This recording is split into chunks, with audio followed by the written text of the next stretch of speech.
Paguyuban Pasundan, Paguyuban Pasundan.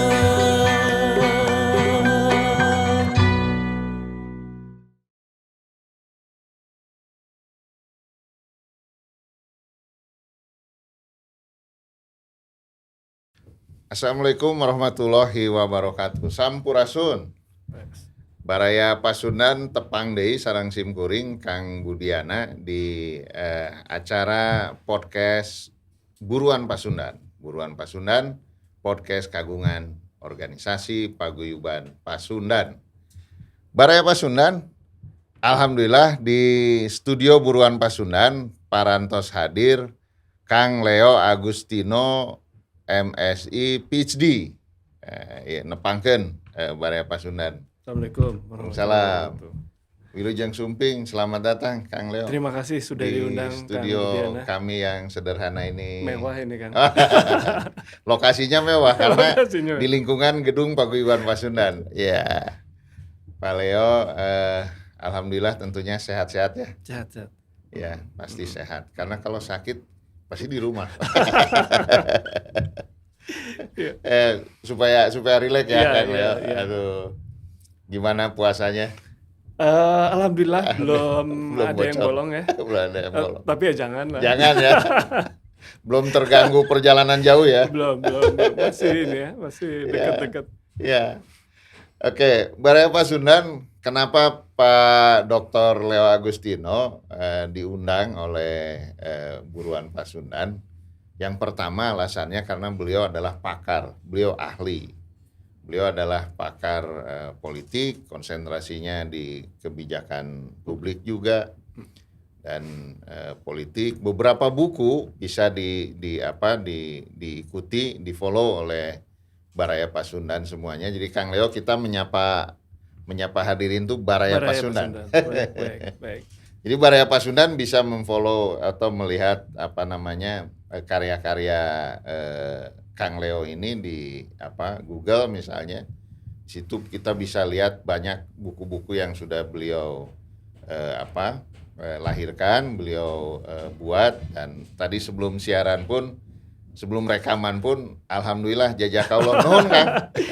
Saya dikasih 3 buah buku yang sangat bagus dan patut saya baca tuntas gitu, untuk memperkaya informasi, teori-teori mutakhir yang beliau buat di buku beliau itu. Dan banyak buku lagi. Dan saya salut ke Pak Dr. Leo ini di usia yang masih sangat muda.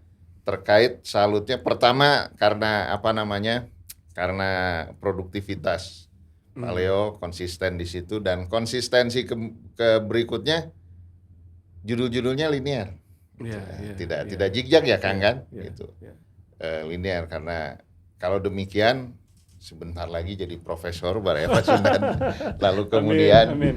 Ini yang disebut ahli, konsistensi itu. Maka itu beliau ahli. Kang Leo, begini, ada beberapa penonton tetap YouTube kami yang bertanya, Buruan Pasundan bahas dong katanya. Cobi Kang Budi dibahas eta perkawis, kalau dalam bahasa Sundanya gitu ya, perkawis naon namina teh, Pak Jokowi hoyong 3 periode, lalu konsekuensinya bakal ada penundaan pemilu dan lain sebagainya. Kesininya yang paling terakhir hari-hari kemarin ada yang nanya lagi, itu gimana? Kalau katanya kalau presiden keras kepala dalam tanda kutip pengen 3 periode, mahasiswa akan turun katanya gitu, macam-macam dan lain sebagainya.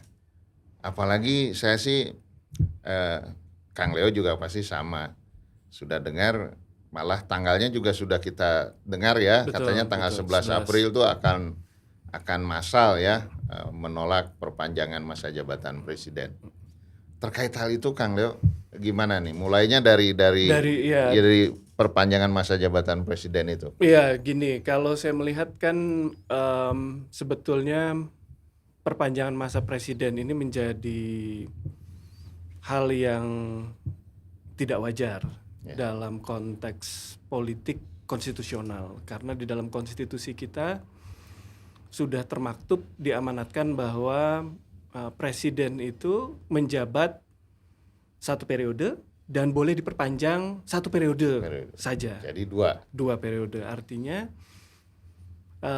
periode pertama 10 tahun, periode kedua 5 tahun. Artinya total ada 10 tahun. Nah, manakala ada keinginan untuk memperpanjang, saya kira ini tentu ada sebabnya. Dia tidak muncul tiba-tiba. Ya.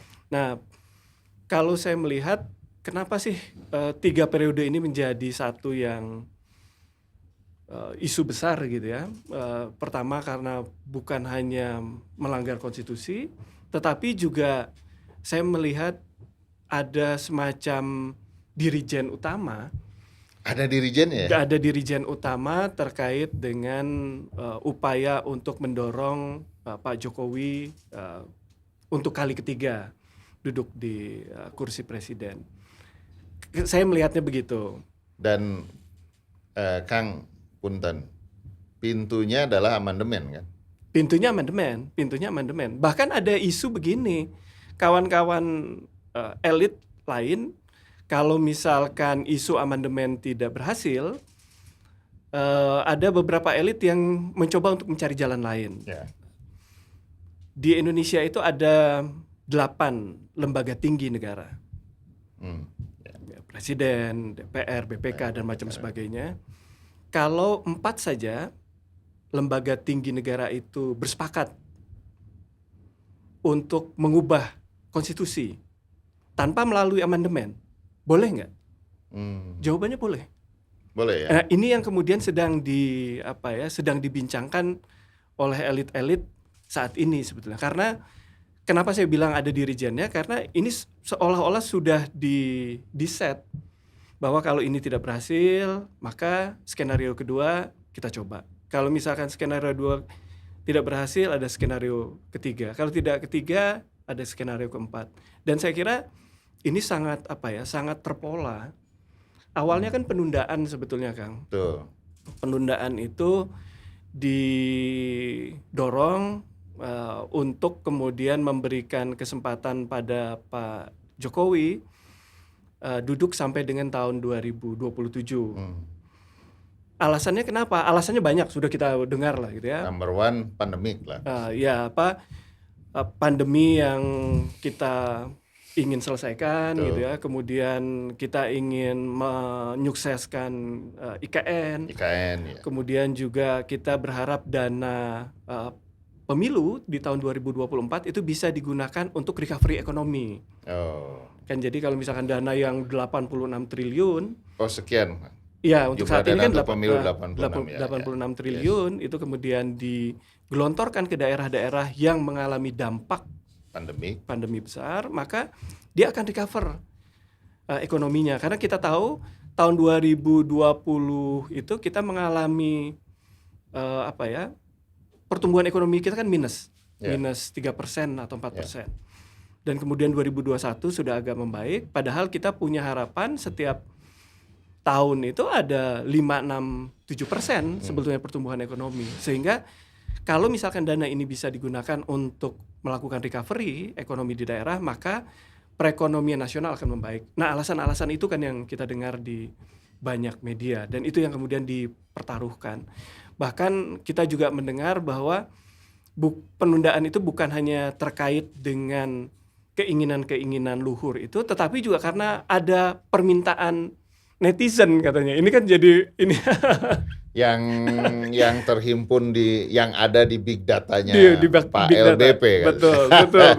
Ini kan juga menjadi menjadi alasan, argumentasi kenapa kemudian kawan-kawan elit itu menghendaki adanya penundaan. Karena dari 110 juta itu katanya 60%-nya, artinya sekitar 7 jutaan netizen yang ada di Indonesia itu menghendaki penundaan.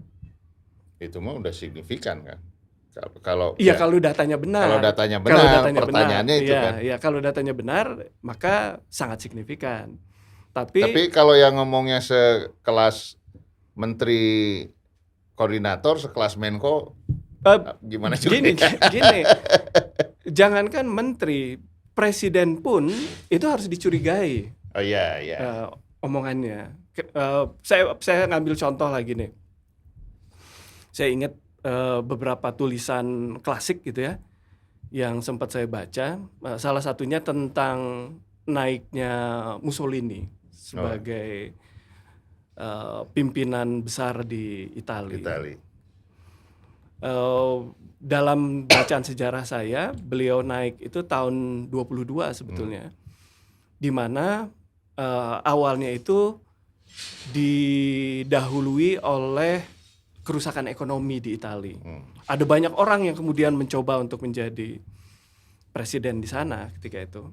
Bahkan raja meminta beberapa elit-elit politik yang lebih senior untuk mengambil alih kursi presiden. Tapi nggak ada yang berhasil. Nah kemudian ada partai kecil, tetapi kemudian dia punya banyak massa ketika itu. Maka diundanglah Benito Mussolini ke kantor kerajaan dan dia mengatakan saya akan kalau dia diberi amanat untuk menjadi pimpinan eksekutif, maka saya akan menjalankan pemerintahan ini secara demokratis. Itu kata Mussolini pada saat belum dilantik. Dan ketika dia dilantik, dia mengatakan hal yang sama. Artinya apa? Artinya kalau misalkan pertanyaannya tadi ditanyakan tadi, apakah selevel Menko bisa dipercaya atau tidak? Ya selevel presiden saja harus dicurigai. Seberapa sungguh-sungguh sebetulnya dia mengemban amanat itu. Saya kira saya tidak ingin mengatakan bahwa Pak LBP bohong kepada kita ya, karena sewajarnya beliau kemudian membuka data dan kemudian kita bisa berwacana dengan data-data itu, kita bisa berdialektika dengan wacana itu sehingga kita tahu kebenarannya. Betul. Karena di dunia akademik ini kan yang kita cari itu adalah kebenaran. Betul. Baik, ya memang ini semakin tambah ini ya, tapi saya melihat satu kekhawatiran ya di tengah. Oke lah, begini, Kang Leo. Beberapa waktu lalu rekan-rekan Kang Leo juga di lembaga survei siapa tuh yang menyatakan bahwa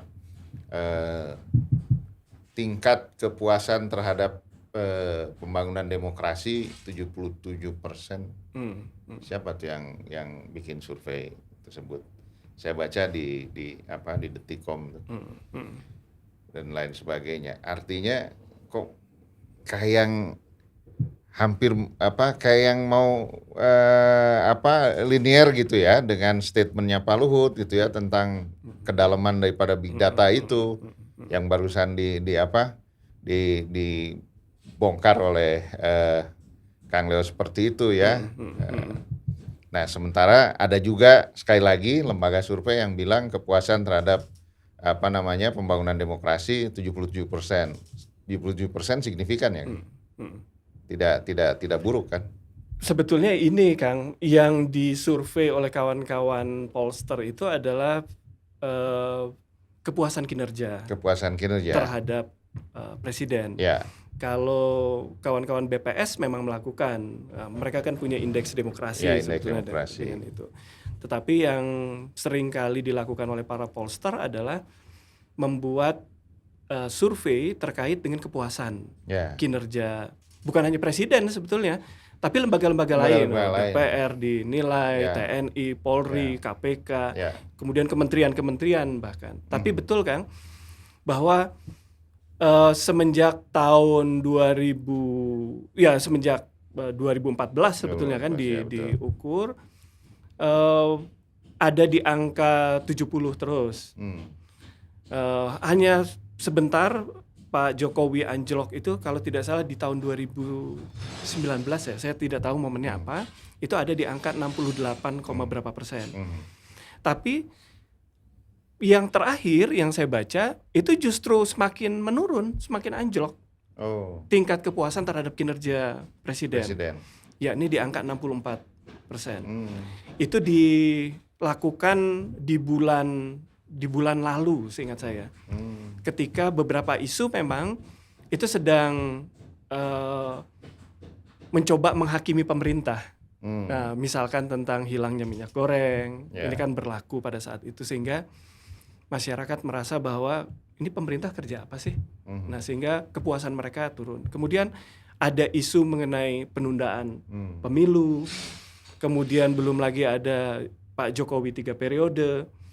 Belum lagi ada persoalan big data dan seterusnya dan seterusnya.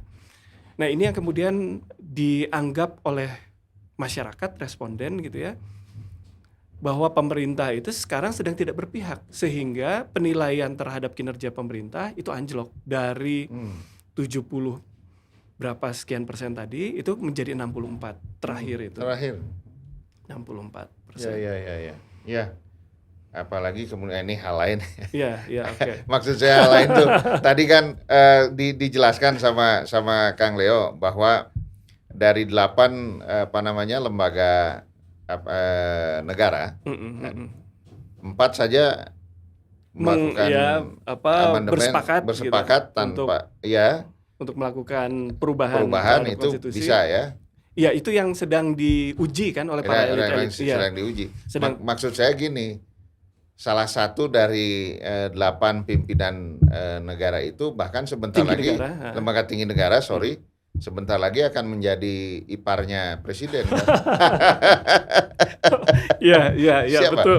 Ketua Mahkamah Konstitusi kalau nggak salah ya. Nah, artinya kan kalau misalkan kita berandai-andai ya, lebih ini lagi kan. Ya, kalau berandai-andai artinya ya sudah pas. Ya. Sudah pas. Untuk kemudian mengubah tanpa harus melalui pintu MPR. Ya. Kalau MPR kan rumit, Kang. Jadi saya lupa berapa pasal yang mengubah amandemen ya. Oh iya. Usulan itu baru kemudian dianggap ketika sepertiga anggota MPR. Anggota MPR itu ada sekitar 711. Kalau misalkan 3%, sepertiganya itu ada 230-an ya. 230-an. Anggaplah yang kemarin pro. Ada PKB, ada PAN, ada Golkar lah gitu ya. Golkar 85. Kemudian PKB itu 40-an gitu ya. Kemudian juga PAN sekitar 40-an. Artinya ada 160. Artinya jauh, Kang, dari 230 itu. Jauh ya. Untuk menyepakati usul. Nah, kalau misalkan sudah lebih dari 230-an, ada barrier kedua. Apa tuh, Kang? Amandemen itu bisa dilakukan manakala 50% plus 1 anggota menyetujui. Ya. Dan kita tahu DPD itu ada 130-an. 130. Kemudian PDIP 128, kemudian ada Gerindra sekitar 70-an. Wah, itu sudah agak sulit sebetulnya. Makanya harus ada skenario lain. Skenarionya yang mana? Skenarionya yang kedua tadi, memperpanjang masa kekuasaan presiden. Sebetulnya kan gelombang pertama itu di penundaan. Nah, tetapi gelombang pertama ini kayaknya runtuh logika berpikirnya. Maka digunakanlah skenario kedua, memberikan kesempatan kepada presiden untuk duduk lebih lama. Kang, siapa di antara mantan presiden Indonesia yang pernah mengalami hal perpanjangan itu dalam sejarah kepemimpinan nasional kita nih? Ya, kalau misalkan percepatan ada ya, Pak Habibie itu percepatan karena 99 pemilu, 97 pemilu, kemudian diadakan 99 pemilu, ini kan percepatan sebetulnya. Harusnya kalau misalkan kita menggunakan logika awal ya 2002, harusnya 2002. Jadi Pak Habibie tamat 5 tahun gitu ya? Ya harusnya ya. Tapi kan beliau kemudian melakukan percepatan untuk menyelenggarakan pemilu lebih awal. Kalau misalkan untuk, saya kira pemilu pertama 55 itu mengamanatkan untuk menyelenggarakan pemilu di 60 kan? Ya. Dan pemilu tahun 60 itu sebetulnya diselenggarakan di beberapa daerah. Ya. Dan kita tahu, ya saya selaku pembaca tahu, itu diselenggarakan. Dan saat itu yang menang sebagian besar itu PKI justru, bukan PNI lagi. PNI Nah, lagi, karena kan betul. 5 itu PNI, Ya. kedua NU, ketiga Masyumi, baru keempat PKI. Dan justru di tahun 60, tapi ini tidak diselenggarakan. Kenapa? Karena 1 tahun sebelumnya ada dekret. Ya. Nah, ini yang kemudian membuat Pak Bung Karno ketika itu menunda. Kita nggak tahu nih, 60 nggak jadi, kita nggak tahu kapan lagi. Tahu-tahu 65 kejadian. 65 itu kan jadi momen panjang politik Indonesia. Ada upaya untuk memperbaiki situasi agar tetap stabil gitu ya. Kemudian menarik kembali investasi-investasi yang sudah nggak mau menginvestasikan ke Indonesia. 68 tuh Pak Harto jadi presiden definitif. Dia sempat jadi PJ tahun 67. Jadi PJ itu Kang, itu bukan hanya kepala daerah. Ternyata Presiden PJ juga ya, ada. Ya, itu tadi, Pak Harto tadi. Pak Harto ya. PJ itu tahun 67, 68 baru kemudian diselenggarakan 71. Ya. Jadi sebetulnya ya, kalau misalkan mau disampaikan penundaan, ya penundaan terlama tuh ya pada saat itu sebetulnya. Kalau ini kan penundaan 2004 ke 2007 ya ada 3 tahun gitu ya. Ya. Tapi yang lalu sebetulnya penundaan ya karena itu ada sesuatu yang sangat urgent sehingga pemilu itu tidak bisa diselenggarakan. Tapi kalau misalkan kita kaitkan dengan konteks saat ini, apa nih yang kemudian menjadi argumen, Ya, alasan? makanya saya juga mau bertanya itu. Kalau dulu kan rasanya terasa betul oleh bangsa Indonesia bahwa ada problem kan. Betul. Nah, kalau betul. sekarang ya problem kesehatan saya kira justru dengan keberhasilan Pak Jokowi semakin memasifkan apa itu namanya vaksinasi dan sudah mulai terasa agak melandai. Saya kira malah sekarang kan hari-hari ini di mana itu di China, di Tiongkok kan terjadi lagi ibu kotanya sampai di close betul ya. Betul. Di kita malah begini saja dan sudah berani menyatakan bahwa ya alhamdulillah hari-hari ini juga umat muslim Indonesia bisa bertarawih bersama. Dan yang paling penting bisa pulang kampung kan. Dan paling penting itu bisa pulang kampung. Bisa pulang kampung. Ini ngomong-ngomong pulang kampung sedikit aja dulu ya Baraya Pasundan, kita tanya kampungnya Kang Leo di mana nih? Nah, kalau pulang kampung nanti Lebaran. Ya, ini juga jadi persoalan sebetulnya. Wah, ada persoalan. Saya itu lahir di Makassar, tapi dilahirkan oleh orang tua yang sukunya itu etnik Palembang sebetulnya. Dan mereka saat ini ibu masih tinggal di Jakarta. Ibu Jakarta. Jadi kalau misalkan kampungnya di Makassar ada nggak? Ya nggak ada. Karena saya numpang lahir.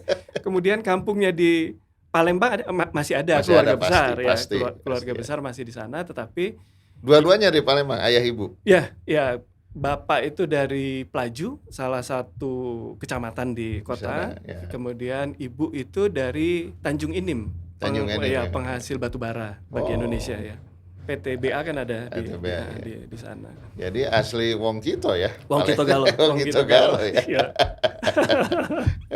Jadi pas saya baca CV Pak Leo dilahirkan tempat tanggal lahir Makassar. Oh, ternyata Kang Leo orang Makassar. Enggak juga ternyata. Enggak juga. Hanya numpang. Ya? Saya ingat itu hanya sampai usia 2,5 tahun ya. Ibu saya cerita. Terus kembali ke Bandung ya.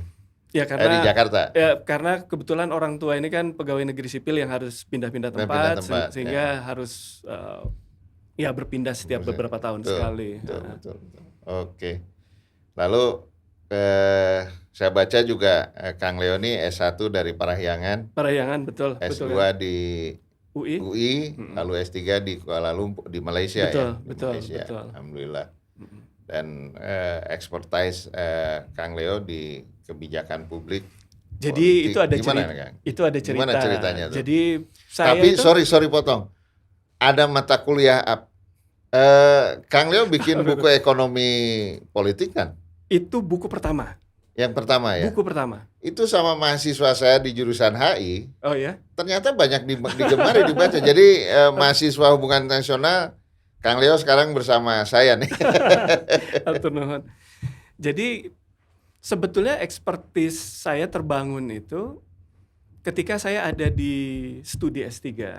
Jadi saya studi S3 tahun 2008, kemudian selesai di 2010 pertengahan gitu ya. Kemudian saya diundang oleh UKM, Universitas Kebangsaan Malaysia, untuk mengajar di sana selama 3 tahun. Nah, saya di sana itu justru diminta untuk, karena memang disertasi saya itu tentang demokrasi sebetulnya. Oh ya. Kritik terhadap teori Huntington dengan studi kasus di Indonesia. Nah, saya diminta untuk mendalami demokrasi. Jadi saya diminta untuk mantengin Thailand gimana gitu, mantengin Singapura gimana, Filipina, termasuk juga Indonesia. Nah, ketika pulang ke Indonesia,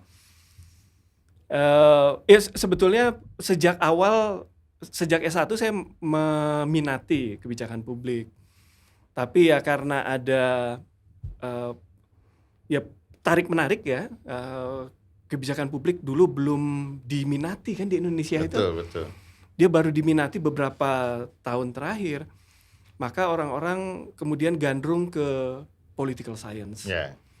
Nah, tetapi ketika saya pulang, saya melihat bahwa ada kesempatan untuk mendalami itu, dan saya bisa gunakan pengetahuan saya tentang flawed demokrasi yang cacat itu sebagai bagian dari analisis kebijakan sebetulnya. Bagaimana kemudian kebijakan digunakan oleh rejim dimanapun dia untuk kepentingan-kepentingan, dalam bahasa yang agak sedikit kasar, tipu muslihat. Itu kan berlaku juga. Karena kan kebijakan itu bisa digunakan untuk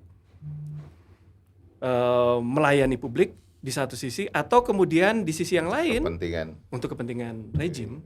Betul. Mungkin itu juga yang mengilhami Kang Leo membuat salah satu buku yang judulnya tentang korupsi ya. Oh iya, korupsi betul, bla bla bla gitu. Betul. Judulnya. Korupsi, akar, aktor dan lokus. Lokus. Karena itu juga ya. Betul. Itu sebetulnya Kang, pengalaman saya meneliti di beberapa daerah. Karena alhamdulillah dulu ketika di sana saya menemukan kasus ya. Menemukan banyak kasus. Ya. Saya diminta untuk meneliti.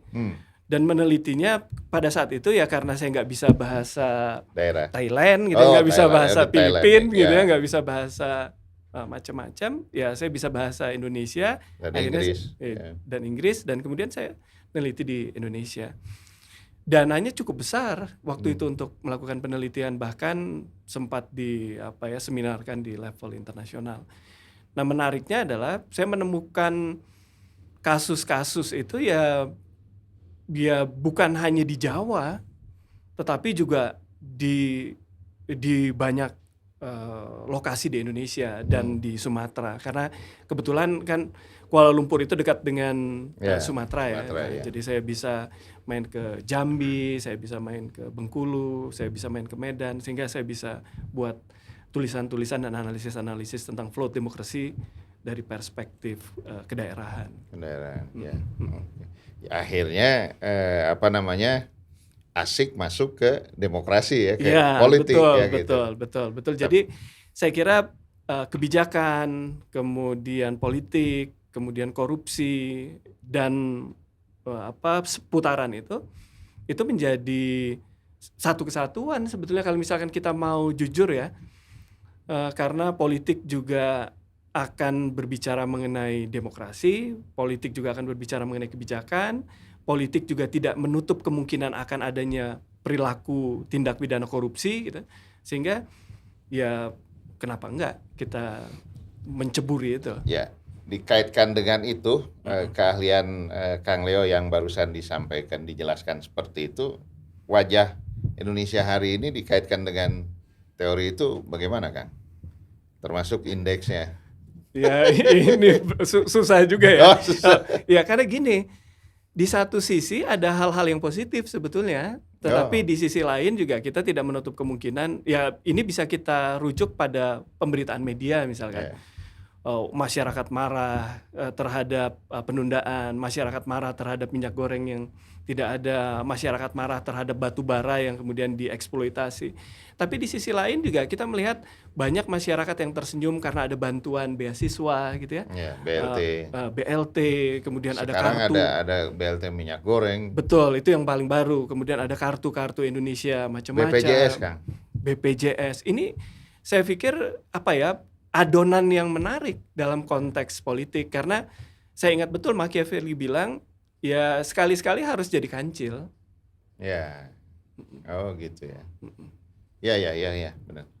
Sekali-sekali harus jadi kancil. Ya, jadi jangan jadi serigala terus. Jangan jadi serigala terus. Yes. Nah, ngomong-ngomong tadi di awal kalau nggak salah saya sampaikan juga, Kang, respon mahasiswa. Oke. Mungkin adik-adik atau teman-teman mahasiswa hari ini juga ingin berbuat berbakti yang terbaik untuk bangsa dan ikut meluruskan jikalau pemerintahan ini punya niat yang dipandang oleh masyarakat dan mahasiswa sebagai pilar utama dalam tubuh masyarakat itu, ingin meluruskan. Dan sebahagian besar hari ini bahkan konon tanggal 11 April. Akan melakukan aksi besar-besaran. Pandangan Kang Leo terhadap fenomena itu gimana, Kang? Ya, demokrasi itu kan dibangun atas disensus sebetulnya, bukan konsensus. Maksudnya apa? Maksudnya demokrasi ini bisa menjadi lebih segar, lebih matang, lebih berwibawa ketika pelbagai macam wacana itu bisa dibincangkan di ruang-ruang publik.